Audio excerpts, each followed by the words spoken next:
আমরা দেখতে পাচ্ছি যে ভারতীয় ষড়যন্ত্র এখনো পর্যন্ত অব্যাহত রয়েছে, সেটির বিরুদ্ধে যেন আমাদের সংগ্রাম অব্যাহত থাকে। ক্ষমতার কাছাকাছি যারা থাকে তাদের সামনে খুব সহজে কথা বলা যায়, কিন্তু যাদের সাথে শ্রদ্ধার সম্পর্ক, যাদের সাথে বিনয়ের সম্পর্ক, তাদের সামনে আসলে কথা বলতে একটা সংকোচ কাজ করে, কারণ এটা ভুল হওয়ার একটা সম্ভাবনা থাকে। তা আমার ভুল মার্জনা করবেন। আমাদের 5ই আগস্ট পরবর্তী বাংলাদেশ বিনির্মাণের ক্ষেত্রে আপনাদের একটা তাৎপর্যপূর্ণ একটা ভূমিকা রয়েছে।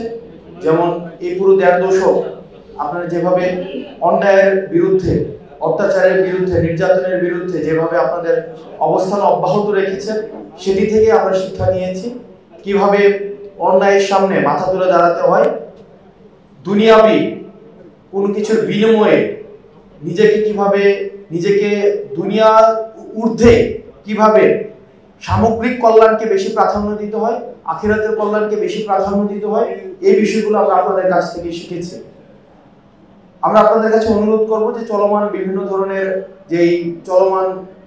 আমরা যেই ধরনের বাংলাদেশ চাই, সেটির বিরুদ্ধে যে ধরনের সমস্যাগুলো দেখা যাচ্ছে, আজকে ঢাকায় মিছিল হয়েছে, বা ইসলামের পরিপন্থী যে ধরনের কার্যক্রমগুলো ধর্মের নামে অব্যাহত থাকে বা অব্যাহত রাখার চেষ্টা করা হয়, সেগুলোর বিরুদ্ধে আপনারা সবার আগে আপনাদের অবস্থানটা অব্যাহত রাখবেন। কিছুদিন আগে মাহমুদুর রহমান একটা কথা বলেছেন যে অতি ইসলামিক যেন কেউ না হয়ে যায়। আমরা এমন কোনো কার্যক্রম যেন না করি যেটি বিশ্ব দরবারে বা আন্তর্জাতিক দরবারে ইসলামের যে মূল এসেন্স, সেটির বিরুদ্ধে কোনো ধরনের বার্তা যেন না দেয়। আপনারা জানেন যে দেশি বিদেশি ষড়যন্ত্র অব্যাহত রয়েছে বাংলাদেশকে অস্থিতিশীল করার।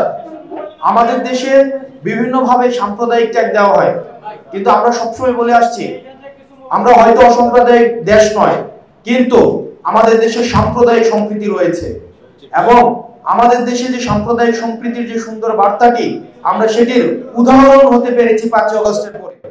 আমরা ডক্টর মোহাম্মদ ইউনূস দেখিয়েছেন প্রমাণ দিয়ে যে 5ই আগস্টের পরে শুধুমাত্র ধর্মীয় পরিচয়ের কারণে বাংলাদেশে একটি হামলাও হয়নি, এবং সেগুলো ছিল প্রপাগান্ডা।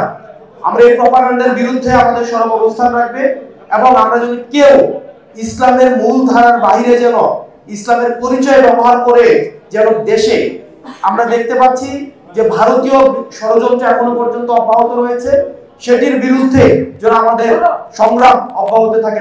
নচেত আমাদের যে সংগ্রামটি, আমাদের প্রাথমিক অর্জনটি, এই অর্জনটিকে কিন্তু বিতর্কিত করার সবসময় চেষ্টা বা সবসময় অপচেষ্টা কি থাকবে, সেটির বিরুদ্ধে যেন সবসময় আলেম ওলামারা আমাদেরকে যেভাবে পথ দেখিয়েছে, আমরা সেই পথটাকে অনুকরণ করতে চাই, এবং সেই পথ থেকে আমাদের দেশে নানা মতের মানুষ থাকবে, নানা পথের মানুষ থাকবে, নানা মত এবং পথকে আমরা সম্মান দেখিয়ে আমরা পরবর্তী বাংলাদেশ বিনির্মাণ করব, এবং সেখানে যেন এই দেশটাকে যেন কেউ অস্থিতিশীল না করতে পারে, সেটির জন্য আমরা আপনাদের দিক নির্দেশনা, আপনাদের দেখানো পথ এবং দেখানো মতের অনুযায়ী আমরা দেশটাকে গড়তে চাই। আসসালামু আলাইকুম ওয়া রাহমাতুল্লাহ।